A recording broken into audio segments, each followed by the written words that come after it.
राधे राधे महाराज जी। महाराज जी आपके चरणों में कोटि कोटि प्रणाम।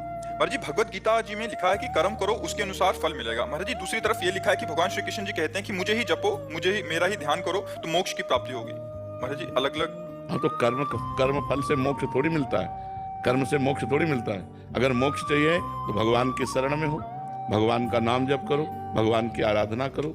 कर्म दो प्रकार के होते हैं, शुभ कर्म, अशुभ कर्म। अशुभ माने पाप कर्म, शुभ माने पुण्य कर्म। शुभ कर्म का फल सुख होता है सांसारिक, अशुभ कर्म का फल दुख होता है सांसारिक। लेकिन मोक्ष तो भगवान की शरण में होने से होगा।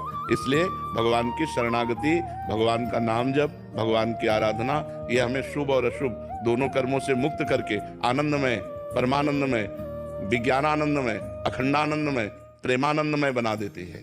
तो भगवान की आराधना अलग चीज है और कर्म अलग चीज है। कर्म दो ही प्रकार के होते हैं, पाप कर्म या पुण्य कर्म। और पाप और पुण्य दोनों से अलग भगवान का भजन का मार्ग है, जो पाप और पुण्य दोनों को नष्ट करके भगवत प्राप्ति कराता है। जब तक पाप शेष रहेगा तब तक नरक भोगना पड़ेगा, जब तक पुण्य शेष रहेगा तब तक स्वर्ग भोगना पड़ेगा। पाप पुण्य दोनों शेष रहेंगे तो उनसे मिश्रित होकर मनुष्य देह की प्राप्ति होती है। न पाप न पुण्य तो भगवान को